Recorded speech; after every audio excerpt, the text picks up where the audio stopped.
और बुलेटिन में सबसे पहले बात करेंगे कर्नाटक के चुनावी दंगल की।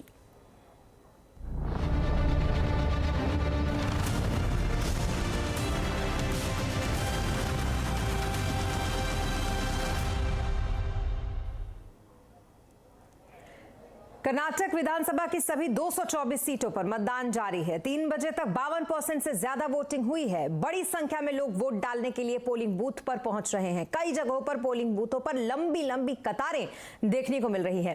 कर्नाटक के चुनाव में बीजेपी, कांग्रेस और जेडीएस के बीच त्रिकोणीय मुकाबला है। 2600 से ज्यादा उम्मीदवारों की किस्मत आज दांव पर है। आज चुनाव में कई दिग्गजों ने वोट डाला। वित्त मंत्री निर्मला सीतारमण ने बेंगलुरु में वोट डाला, तो वहीं कर्नाटक के सीएम बसवराज बोम्मई ने शिग्गांव में आज अपना मतदान किया। बीजेपी ने दिग्गज नेता बीजेपी के बीएस येदियुरप्पा ने भी शिकारीपुरा में वोट डाला, जबकि केंद्रीय मंत्री प्रहलाद जोशी ने भवानीनगर और बीजेपी सांसद तेजस्वी सूर्या ने गिरिनगर में अपना मतदान किया। इधर कांग्रेस के अध्यक्ष मल्लिकार्जुन खड़गे ने कुलबर्गी में, साथ ही बसवनगर में मतदान उन्होंने किया, जबकि सिद्धारमैया ने वरुणा में, डी के शिवकुमार के ने कनकपुरा में और दुल्लाही में भी जगदीश शेट्टार ने हुबली में वोट डाला। बेंगलुरु में इन्फोसिस के को फाउंडर एन नारायण मूर्ति और इन्फोसिस के फाउंडेशन की फाउंडर सुधा मूर्ति ने भी वोट डाला। नारायण मूर्ति ने वोटिंग के बाद कहा कि कर्नाटक की प्रति व्यक्ति आय और जीडीपी में सुधार हो रहा है। ये तस्वीरें हम आपको उन्हीं लोगों की दिखा रहे हैं। हालांकि इसके अलावा भी आम लोग इस वोटिंग में बढ़ चढ़कर हिस्सा ले रहे हैं और अभी भी पोलिंग बूथ के बाहर लोगों की जो लाइन है वो दिखाई दे रही है। What's your expectation from the new government? No, as I said, all that we are expecting is that the per capita GDP of Karnataka improves, the Gini coefficient reduces, both for Karnataka and for the country.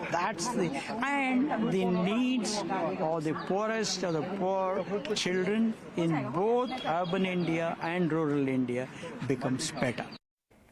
और मतदान करने के बाद Infosys foundation की founder सुधा मूर्ति ने युवाओं से ज्यादा संख्या में वोट करने की अपील भी की। सुधा जी, आपने वोट किया है, आप सवेरे सवेरे आगे यंगस्टर्स को क्या वोट करेंगे और उन लोगों को जो वोट नहीं करते? उनको मैं बोलती हूँ, अरे हम हवा में देखना और वो सिखाना चाहिए कि ये उम्र में हम आके वोट करते हैं। उनको क्या है, घर में बैठते हैं, ये उनका सीक्रेट राइट होता है। और एक डेमोक्रेसी अच्छा होने के लिए हम वोटिंग करना ही चाहिए। और एक अपॉर्चुनिटी है, हर रोज नहीं आता है, 5 साल में आता है, 4 साल में आता है। अरे क्या है, घर में बैठ के क्या करते हैं, बाद में पीछे बैठ के क्रिटिसाइज करते हैं। वो नहीं करना, आके आपका किसको चाहिए उनको मतदान करना। हम पर्टिकुलर पर्सन, पार्टी कुछ नहीं बोलते हैं, लेकिन वो आपका मर्जी, आपका निजी जीवन है, लेकिन आके वोट करना मैं विनती करती हूँ। Where do you want to see the in next 5 years to Karnataka? Where do you want to see the developments? What infrastructures? I want more in education. More in education. We have done fairly well. Little more in education. और कर्नाटक में हो रही voting पर ज्यादा update के लिए हमारे साथ बेंगलुरु से जुड़ रही है संवाददाता प्रीति सोमपुरा, उनके पास चलते हैं। प्रीति, कर्नाटक में चल रही है वोटिंग, कैसी है स्थिति और कितने प्रतिशत तक मतदान अब तक हुआ है? देखिए, 3 बजे तक के जो मतदान के आंकड़े आए हैं उसको बता कि 52% वोट जो हुआ है और सबसे ज़्यादा वोट जो हुआ है बेंगलोर ग्रामीण इलाके में हुआ है 61%। वहीं बेंगलोर सिटी की बात करें तो यहाँ पर जो है थोड़ा सा कम वोटिंग हुआ है, यहाँ पर 42% वोटिंग ही हुआ है। लेकिन अगर बात करें तो ये सुबह में लोग काफ़ी सारे निकले थे, लेकिन गर्मी होने के कारण जो है दोपहर में लोग कम निकले हैं। लेकिन अभी शाम का वक्त होने को आया है तो लोग ज़्यादातर अपने घर से बाहर निकलेंगे और ये उम्मीद है कि करीब 60-65% तक जो है ये मतदान के आंकड़े जा सकते हैं। वहीं अगर बात करें तो इस बार जो है कांटे की टक्कर जो बताई जा रही है वो कांग्रेस और बीजेपी के बीच में बताई जा रही है। लेकिन सैलियन पार्टी जो रही है इस पूरे चुनाव प्रचार में वो रही है जेडीएस के खुद के 25 से 30 सीटें ऐसी है जो ट्रेडिशनली जेडीएस की मानी जाती है।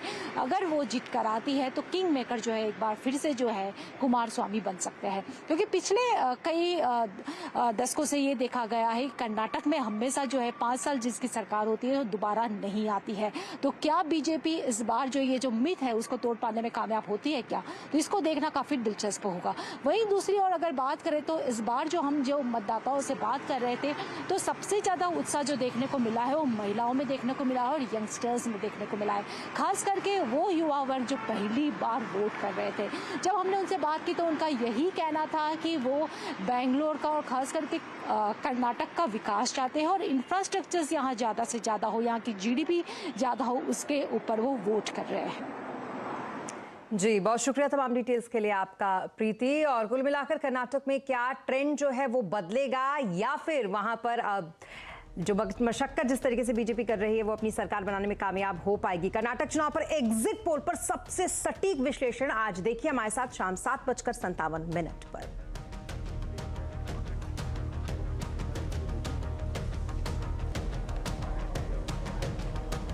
और अब बात करेंगे बाजार की, जहां उतार चढ़ाव के बीच बाजार निचले स्तर से सुधर कर बंद हुआ। सेंसेक्स 179 अंक चढ़कर 61,940 पर बंद हुआ, तो वहीं निफ्टी 49 अंक चढ़कर 18,315 पर बंद हुआ।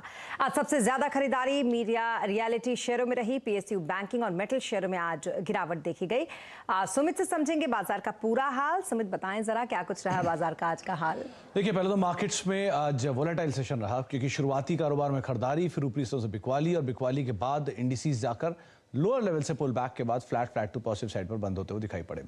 निफ्टी बैंक का थोड़ा सपोर्ट रहा, मिड कैप में फ्लैट टू पॉजिटिव कारोबार रहा, स्मॉल कैप में फ्लैटिश कारोबार रहा, लेकिन कुछ सपोर्ट जो सिलेक्टिव ऑटो की तरफ से आता हुआ दिखाई पड़ा, सिलेक्टिव रियल एस्टेट था जो कि खरीदारी में कामकाज कर रहा था, आईटी थोड़ा बैकफुट पे था, बारिंग एक दो बड़े स्टॉक्स के जो कि हरे निशान में थे, लेकिन ज़्यादातर सभी शेयर फ्लैट काज करते हुए दिखाई पड़ रहे थे। लेकिन ओवरऑल एक वोलेटाइल सेशन और वोलेटाइल सेशन के बाद बाजार सुस्त या फिर फ्लैट टू पॉजिटिव साइड पर जाकर बंद होता हुआ दिखाई पड़ा। जी इसके अलावा सेक्टर्स का आज कैसा हाल रहा? देखिए पहले निफ्टी के टॉप गेनर्स की अगर बात की जाए कि आज मार्केट्स में जो पार्टिसिपेट कर रहे थे उसमें सबसे पहले प्रोमिनेंट न्यूज फ्लोज के दम पर कुछ शेयरों में काम था। इंडसइंड 3% ऊपर, HDFC life, in fact insurance space पूरा तेजी में था। पावर ग्रिड में खरीदारी देखने को मिली थी। बीपीसीएल नहीं बीपीसीएल जहां पर करीब फ्लैट टू पॉजिटिव साइड पर कामकाज होता हुआ दिखाई पड़ा। इसके अलावा गिरने वाले शेयरों में यूपीएल 2% नीचे, डॉक्टर रेड्डीज नंबर से पहले 1.5% नीचे, हिंडाल्को 1% नीचे और इन्फोसिस करीब 0.5% के आसपास की बिकवाली यहां देखने को मिली। मिड कैप गेनर्स में गोदरेज में खरीदारी रही, गोदरेज इंडस्ट्रीज करीब 5% ऊपर, सोना कॉमस्टार, लास्ट स्टार स्पाइक 3.5% ऊपर, आईसीआईसीआई सिक्योरिटी 3.5% ऊपर, रिलैक्सो करीब 3% नंबर्स के बाद ये भी चलता हुआ दिखाई पड़ा। इसके अलावा मिड कैप लूजर्स में आरती इंडस्ट्रीज 9% नीचे नंबर्स के बाद, पीएनबी करीब 3.5% नीचे, अपोलो टायर 3.5% नीचे और इंडियन बैंक 3.5% के आसपास की बिकवाली यहां आते हुए दिखाई पड़ी। पीएसयू बैंकिंग बास्केट में से पीएनबी टूटा, इंडियन बैंक टूटा, यूनियन बैंक टूटा, आईओबी टूटा, करीब 1.5% से लेकर 3.5% तक की बिकवाली यहां देखने को मिली। और मीडिया शेयरों में आज खरीदारी थी तो टीवी 18 ब्रॉडकास्ट 9%, नेटवर्क 18 5%, हैथवे 2.5% और जी एंटरटेनमेंट करीब 2% के आसपास की बढ़त यहां पर आते हुए दिखाई पड़ी। जी बहुत शुक्रिया तमाम मार्केट अपडेट के लिए आपका सुमित। तो ये तो रहा मार्केट का हाल। और मार्सलस इन्वेस्टमेंट के फाउंडर सौरभ मुखर्जी का ये कहना है कि विदेशी निवेशकों के लौटने से बाजार में जो फाइनेंस को फायदा होगा। उन्होंने ये भी कहा है कि वे बजाज फाइनेंस में कई साल से निवेशित हैं और बजाज फाइनेंस लंबी अवधि के लिए काफी बेहतर है। बजाज फाइनेंस काफी मेरे ख्याल से सिंपल सा स्टॉक है, अच्छी कंपनी है, दमदार ग्रोथ रही है, 12-13 साल खरीद के लेके बैठे रहना चाहिए। लेकिन कुछ लोग क्या करते हैं, ज्यादा खरीदा बेची करते हैं इंडिया में। सो जिन लोगों ने बजाज फाइनेंस बेचा था वो व्हाटएवर रीजन, कुछ प्राइस टू बुक देख के, कुछ ब्रोकरेज के रिसर्च देख के लोगों ने बजाज का स्टॉक बेचा था। ऑब्वियसली वो लोग अभी बेतहाशा खरीद रहे हैं उसको। बड़ा जो पिक्चर देखा जाए लास्ट 6 हफ्ते का, इस फिस्कल में विदेशी निवेशक वापस आ गया इंडिया। जैसे जैसे विदेशी निवेशक को समझ आ रहा है कि यूएस में बैंकिंग क्राइसिस की वजह से फेडरल रिजर्व और पॉलिसी टाइटनिंग नहीं करेगा, तो रुपी की वीकनेस पुरानी कहानी है। रुपी डॉलर स्टेबल है। विदेशी निवेशक इस फिस्कल के 6 हफ्तों में करीबन $3-4 बिलियन डाल चुका है। और इससे बजाज फाइनेंस जैसे स्टॉक जो विदेशी निवेशक पसंद करते हैं। और बैंकों की मुश्किलें बढ़ सकती हैं। अनुमानित लोन घाटे को प्रोविजनिंग के लिए रिजर्व बैंक जल्द नए नियम ला सकता है। एक्सपेक्टेड क्रेडिट लॉस के नियमों में क्या बदलाव हो सकता है और इसका क्या असर हो सकता है, ये समझने के लिए यतिन हमारे साथ जुड़ गए हैं। यतिन बताइए जरा, एक्सपेक्टेड क्रेडिट लॉस को लेकर क्या नियम बदलने वाला है और उसका क्या असर होगा? ECL क्या है? ECL यानी एक्सपेक्टेड क्रेडिट लॉस, और इसकी प्रोविजनिंग में जो ट्रीटमेंट होती है वो RBI बदलाव करना चाहती है। अभी क्या होता है कि अगर कोई एसेट या कोई कस्टमर आपको 90 दिन तक पैसे नहीं देता तो उसको आप NPA घोषित करते हैं, और जैसे वो NPA हो जाता है उस पर आप रिक्विजिट प्रोविजनिंग लेते हैं। लेकिन अब ये प्रोविजनिंग NPA के बाद नहीं, NPA के पहले ही आपको लेना होगा, ऐसा RBI अपने कंसल्टेशन पेपर में फ्लोट कर रहा है, और इसी को हम लोग कहते हैं एक्सपेक्टेड क्रेडिट लॉस। आपको कितना एक्सपेक्टेशन है कि आपका जो दिया हुआ लोन है वो खराब हो जाएगा, बैड लोन हो जाएगा, और उस बेसिस पे आप एक ECL प्रोविजनिंग करेंगे। जो सुझाव है और जो एनालिस्ट लोगों को जानकारी मिल रही है बैंकों से, वो ये मिल रही है कि 1% से लेके 2.5% के बीच में आपकी बैलेंस शीट छोटी होगी, या अगर आप एक कमजोर बैंक है, छोटे बैंक है, तो आपको ये अपफ्रंट प्रोविजनिंग की वजह से प्रॉफिट पे असर होगा, आपके नेटवर्थ पे असर होगा। कितना होगा? मॉर्गन स्टैनली और CLSA के हिसाब से नेटवर्थ का 5 से 20% के बीच में इंडियन बैंकिंग यूनिवर्सों को ECL लागू होने पे इंपैक्ट आ सकता है, सबसे पहली बात। दूसरी बात, क्योंकि आप इतना प्रोविजनिंग कर रहे हैं पहले से ही, तो आपकी कैपिटल रिक्वायरमेंट्स भी बढ़ जाएंगी। इसका मतलब ये है 2-3 सालों में आपको फंड रेज भी करना होगा, इक्विटी डाइल्यूशन भी करना होगा, उसके कारण भी आपको ये अर्निंग्स जो है डाइल्यूट हो सकती है। तो बहुत सारे पैमानों पे ये पाया गया है कि जो प्राइवेट सेक्टर की बैंक्स है, जैसे ICICI बैंक, एक्सिस बैंक या PSU बैंक से बड़ी वाली जैसे बैंक ऑफ बड़ौदा, SBI, इन पे इंपैक्ट मिनिमल होगा क्योंकि बैलेंस शीट बहुत बड़ी है। लेकिन जैसे PNB है, कैनरा बैंक है, जिनकी बैलेंस शीट छोटी है और ECL के प्रोविजन इनको ज्यादा करने पड़ेंगे, तो इन पे सबसे ज्यादा असर होगा। और शायद इसीलिए आज मॉर्गन स्टैनली ने दोनों ही स्टॉक्स के टारगेट काटे हैं। PNB को डाउनग्रेड किया है, टारगेट 55 से काट के 50 कर दिया है, और कैनरा बैंक का भी टारगेट 10% से ज्यादा इन्होंने काटा है। तो ECL नॉर्म्स कब लागू होते हैं हमको पता नहीं, लेकिन RBI की खासियत है, अगर वो कंसल्टेशन पेपर फ्लोट करते हैं, और ये ग्लोबल स्टैंडर्ड प्रैक्टिस है, ऐसा नहीं है कि कुछ नया RBI कह रहा है करने के लिए। US में ECL प्रोविजनिंग होती है, बड़े बड़े देशों में ECL प्रोविजनिंग होती है। तो ये कहना कि लागू नहीं होगा, सरकार इसके पक्ष में नहीं है, बहुत सारे लोग इस पे स्टोरीज कर रहे हैं, ये बहुत फनी है, क्योंकि RBI जो है एक प्रोएक्टिव रेगुलेटर है, और ये जो ECL नॉर्म है ये ग्लोबल स्टैंडर्ड प्रैक्टिस है, और शायद बैंकों को मौका दिया जाएगा। ऐसे नहीं कि आप 2.5% शुरू में ECL प्रोविजनिंग कर दें, फेजेस में शायद ला सकता है RBI, लेकिन क्योंकि कंसल्टेशन पेपर हो चुका है, फीडबैक भी रेगुलेटर को चला गया है, अभी एक क्वेश्चन मार्क है कब होगा। सब कॉन्फ्रेंस कॉल में एनालिस्ट लोगों का एक ही सवाल है, अगर ECL लागू होगा तो आपकी बैंक पे कितना असर होगा। और पिछले 2-3 कॉन्फ्रेंस कॉल जो हुए हैं उनमें सभी PSU बैंक ने ये माना है कि ECL प्रोविजनिंग अगर होगा तो इसका नेटवर्थ पे इंपैक्ट होगा, प्रॉफिट पे इंपैक्ट होगा। कितना होगा, कैसे होगा, वो तो RBI डिसाइड करेगी। नॉर्म्स कभी लाती है, ये क्वेश्चन मार्क है। जी, बहुत शुक्रिया तमाम डिटेल्स के लिए आपका यातिन। और अब बात करेंगे प्रधानमंत्री नरेंद्र मोदी की, जो आज राजस्थान के राजसमंद जिले के नाथद्वार पहुंचे, जहां उन्होंने 5500 करोड़ रुपए की विकास परियोजनाओं का उद्घाटन और शिलान्यास किया। इस दौरान राजस्थान के CM अशोक गहलोत सहित कई सांसद वहां पर मौजूद रहे। PM ने जिन विकास परियोजनाओं का उद्घाटन किया उसमें रेल और रोड समेत कई प्रोजेक्ट शामिल हैं। तो वहीं इसके अलावा PM मोदी ने यहाँ एक रोड शो भी किया, जिसके साथ उन्होंने श्रीनाथ मंदिर में पूजा अर्चना की और एक कार्यक्रम को भी संबोधित किया। राजस्थान देश के सबसे बड़े राज्यों में से एक है।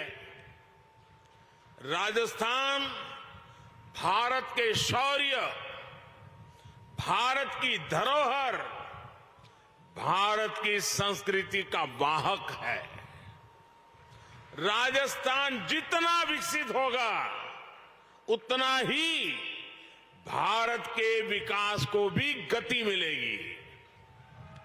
और इसलिए हमारी सरकार राजस्थान में आधुनिक इंफ्रास्ट्रक्चर पर सबसे अधिक बल दे रही है। और विपक्षी एकता के सूत्रधार बने CM नीतीश कुमार का विपक्ष के नेताओं से मुलाकातों का दौर लगातार जारी है। दिल्ली और ओडिशा के बाद अब आज CM नीतीश कुमार झारखंड जाएंगे, जहां वो CM हेमंत सोरेन से मुलाकात करेंगे और उनके साथ विपक्षी एकता को मजबूत करने की रणनीति पर चर्चा करेंगे। पिछले दिनों JDU की तरफ से ललन सिंह ने रांची जाकर CM हेमंत सोरेन से मुलाकात की थी, तो वहीं नीतीश ने इससे पहले विपक्षी एकता की रणनीति पर चर्चा करने के लिए ओडिशा वो गए, जहां उन्होंने मुख्यमंत्री नवीन पटनायक से मुलाकात की थी। और अब बात पाकिस्तान की। पाकिस्तान के पूर्व प्रधानमंत्री इमरान खान की गिरफ्तारी के बाद से देश में गृह युद्ध जैसे हालात बन गए हैं। इमरान खान के समर्थक पूरे पाकिस्तान में हिंसक प्रदर्शन कर रहे हैं और सेना को निशाना बना रहे हैं। यही नहीं, इमरान समर्थकों ने देश के कई हिस्सों में सेना के ठिकानों को आग के हवाले कर दिया। पाकिस्तानी सेना के मुख्यालय पर भी इमरान खान के समर्थक घुस गए और उसमें तोड़फोड़ की। हालांकि इस विरोध को कुचलने में सेना भी पीछे नहीं है। सेना ने भी रात भर जमकर फायरिंग की है, जिसमें कई लोगों के घायल होने की खबर है। तो वहीं पाकिस्तान में जारी हिंसा के बीच इमरान खान को कोर्ट में पेश किया गया, जहां एनएबी ने उनकी 14 दिनों की रिमांड मांगी है। अगर आप किसी कंपनी को किराए पर ऑफिस देना या फिर कंपनी को नॉमिनी शेयर होल्डर बनाने की आप सोच रहे हैं तो थोड़ा सावधान हो जाए। अगर कंपनी में मनी लॉन्ड्रिंग कंपनी करती पाई गई तो आप भी साथ में गुनहगार हो सकते हैं, क्योंकि सरकार ने मनी लॉन्ड्रिंग कानून का दायरा बढ़ा दिया है। पूरी खबर जानने के लिए चलते हैं लक्ष्मण जी के पास। लक्ष्मण जी, क्या बदलाव हुए हैं इस कानून में? बिल्कुल आप सही समझ रहे हैं। दरअसल मनी लॉन्ड्रिंग का दायरा पिछले कई दिनों से बढ़ाया जा रहा था, तो अब तक यह था कि मामला सिर्फ सीए तक सिमट करके रह गया था। अब आम लोगों तक ये दायरा बढ़कर आ गया। अब कल देर रात में जो नोटिफिकेशन जारी किया गया है उसमें साफ तौर से कहा गया है कि 5 नई तरह की एक्टिविटी है जिसको मनी लॉन्ड्रिंग के दायरे में शामिल किया गया है। उसमें से सबसे काम की और सबसे ज्यादा जिसका आम लोगों का नाता रिश्ता है वो है किराएदार और मकान मालिक।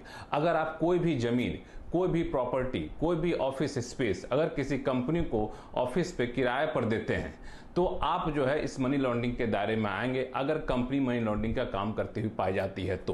हालांकि इसमें एक छूट दी गई है। छूट ये दी गई है कि अगर कंपनी के साथ आपने कोई लीज एग्रीमेंट किया है, उस लीज एग्रीमेंट के तहत कंपनी आपको जो किराया देती है वो किराया अगर कंपनी टीडीएस काट करके देती है तब आपको मकान मालिक होने के नाते या फिर प्रॉपर्टी के मालिक होने के नाते यहाँ पे राहत मिलती हुई दिखेगी।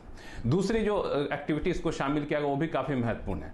अगर आप कंपनी फॉर्मेशन एजेंट हैं, कंपनी को बनाने में एजेंट की भूमिका आप निभा रहे हैं, आगे चल के कंपनी मनी लॉन्ड्रिंग के दायरे में आती है तो भी आप मनी लॉन्ड्रिंग के दायरे में आएंगे फॉर्मेशन एजेंट के तौर पर। अगर आप ट्रस्टी हैं या फिर ट्रस्टी बनाने में भूमिका निभा रहे हैं, इसी तरीके से कंपनी के डायरेक्टर हैं या कंपनी के डायरेक्टर बनाने में भूमिका निभा रहे हैं तो भी आप इसके दायरे में शामिल हो जाएंगे। हालांकि इसके लिए कुछ अपवाद दिए गए हैं किस किस हालात में आपको राहत मिलेगी, लेकिन यह है कि अब सरकार मनी लॉन्ड्रिंग के मामले में काफी ज्यादा सख्त होने जा रही है। किसी भी अप्रत्यक्ष तौर पर मनी लॉन्ड्रिंग करने वालों को किसी भी कीमत पर नहीं बख्शना चाहती है। बहुत शुक्रिया तमाम डिटेल्स के लिए आपका लक्ष्मण जी।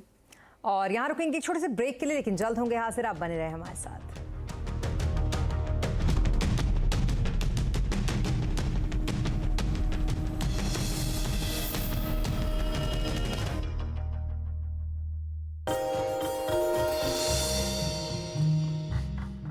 डू यू नो में आज हम बातचीत करने वाले हैं दुनिया की सबसे बड़ी फुटवेयर कंपनी जो कि मार्केट कैप के लिहाज से है, वो है नाइकी के बारे में। दरअसल 62% वर्ल्ड एथलीट मार्केट का जो मार्केट शेयर है वो नाइकी कैप्चर करता है और हम सब जानते हैं किस तरह से इस ब्रांड की डोमिनेंस दुनिया भर में देखने को मिलती है। इस कंपनी की जो शुरुआत हुई थी वो करीब 1964 में हुई थी और इसकी शुरुआत ओरिगन्स के एक ट्रैक एथलीट फिलिप नाइट और उनके कोच बिल बोवरमैन साहब ने की थी। और शुरुआती कारोबार में नाइकी जूते बनाने कामकाज में तो नहीं थे, लेकिन हाँ ओनित्सुका टाइगर जिसके जूते आपने अक्सर मॉल में देखे होंगे, उनके डिस्ट्रीब्यूशन के कारोबार के अंदर ज़रूर दिखाई पड़ती थी। नाइकी ने जब शुरुआत की थी तब ये नाइकी के नाम से नहीं, दरअसल इसका नाम नाइकी है, नाइक नहीं है। नाइकी की जो शुरुआत हुई थी वो नाइकी के नाम से नहीं हुई थी, जबकि ब्लू रिबन स्पोर्ट के नाम से इसकी शुरुआत हुई थी। 1971 में ही इसका नाम बदला गया था नाइकी के तौर पे। 1971 में ही कंपनी को वो टिक का जो लोगो है वो मिला था। और एक और इंटरेस्टिंग फैक्ट ये भी है कि नाइकी का जो लोगो है वो कैरोलिन डेविडसन ने डिज़ाइन किया था, जो कि एक इंस्पायर है जो ग्रीक गॉडेस हैं उनके विंग्स से इसे इंस्पायर किया गया है। शुरुआत में इस लोगो को डिज़ाइन करने के लिए $35 दिए गए थे, लेकिन जैसे जैसे इसकी वैल्यू रियलाइज़ होनी शुरू हुई, जो एग्जिस्टिंग प्रमोटर्स थे उन्होंने इस डेविडसन को एक एग्जीक्यूटिव डिनर पे बुलाया और डिनर पे बुलाने के बाद उन्हें एक डायमंड सेट रिंग दी जिसके ऊपर वो टिक बना हुआ था, और साथ ही साथ उनको कंपनी के स्टॉक भी दिए, यानी कि ईसॉप्स भी दिए गए जो कि वो होल्ड करती हैं और बहुत अच्छी वैल्यू भी वहाँ पर रियलाइज होते हुए दिखाई पड़ी। इसके अलावा जो पहला एथलीट जिसने नाइकी के जूतों को प्रमोट किया था वो थे इलाई नेस्टेस, जो कि रोमेनियन टेनिस प्लेयर थे। और एक और इंटरेस्टिंग फैक्ट ये भी है कि माइकल जॉर्डन, जो कि जिनकी वजह से नाइकी की एक बहुत बड़ी सीरीज बनी, शू सीरीज बनी, वो एक समय पर इस कंपनी के साथ कामकाज करने के लिए तैयार नहीं थे। बाद में माइकल जॉर्डन साहब के पेरेंट्स उन्होंने समझाया, तब वो नाइकी के हेडक्वार्टर फ्लाई करके गए और वहां जाकर उन्होंने टाई अप किया।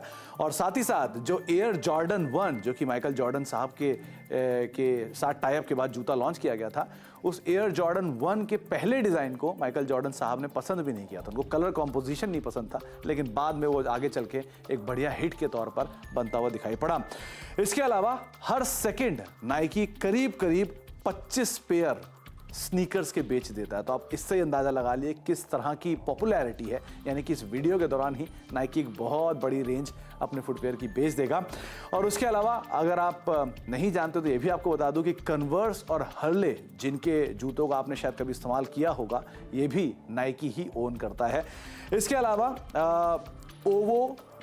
OVO नाइकी एयर जॉर्डन 10, ये अब तक का सबसे महंगा जूता है, जिसको आप कह सकते हैं $2 मिलियन का, यानी करीब करीब 16.5 करोड़ रुपए का ये जूता है, जो कि सबसे महंगा जूता नाइकी ने अब तक बनाया है।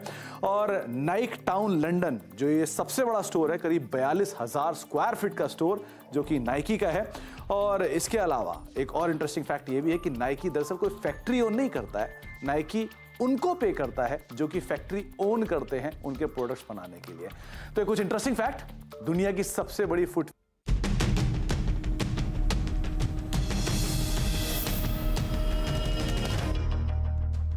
अब ब्रेक के बाद एक बार फिर आपका स्वागत है। अब खोया हुआ या फिर चोरी हुआ मोबाइल को वापस पाना और आसान होगा। 17 मई से सरकार संचार साथी पोर्टल को देश भर के लिए शुरू करने जा रही है। हमारे संवाददाता असीम मंचादा बता रहे हैं कैसे आप इस पोर्टल की सहायता ले पाएंगे।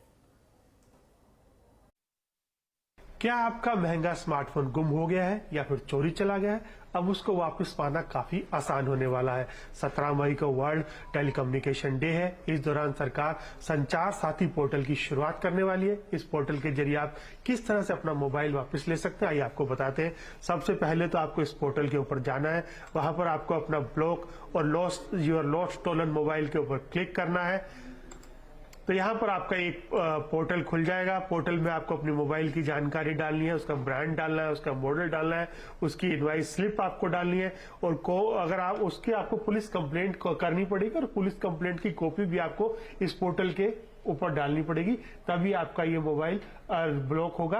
ये भी बता दो कि ये पहले सर्विस सिर्फ दिल्ली और मुंबई सर्कल के अंदर मौजूद थी, अब इसको पूरे देश के अंदर लागू करने की तैयारी हो रही है। खास तौर पर कि काफी फायदा यहाँ से देखने को मिल रहा है हमें। अब तक इस पोर्टल के जरिए 4,67,000 से ज्यादा मोबाइल फोन ब्लॉक किए जा चुके हैं, 2,40,000 मोबाइल ट्रेस किए जा चुके हैं, और 8,000 फोन ऑलरेडी रिकवर किए जा चुके हैं। लेकिन अब ये पोर्टल पूरे देश के अंदर आपको मोबाइल रिकवर करने में आपकी मदद करेगा। ये भी बता दो कि इस पोर्टल में और भी काफी सारी चीजें हैं। आप इस पोर्टल के जरिए जान सकते हैं कि आपके आईडी पर कितने सिम कार्ड चल रहे हैं। हो सकता है कि किसी व्यक्ति ने आपकी आईडी को चुरा करके या फर्जी बना करके उसके ऊपर सिम कार्ड ले लिया हो, तो आप उस सिम कार्ड को यहाँ से जांच करके उसको ब्लॉक कर सकते हैं। और इसके साथ साथ आपको अनचाही कॉल्स और साइबर फ्रॉड से जुड़ी हुई जानकारी भी इस पोर्टल के ऊपर मिल जाएगी। 17 मई को इस पोर्टल की आधिकारिक शुरुआत होगी, तब आप अपना मोबाइल यहाँ पर इसके जरिए आसानी से ढूंढ सकते हैं, रिकवर कर सकते हैं। असीम मंचंदा, CNBC आवाज, दिल्ली। और इसी के साथ इस बुलेटिन में फिलहाल इतना ही, लेकिन खबरों पर लगातार अपडेट के लिए आप बने रहें CNBC आवाज के साथ।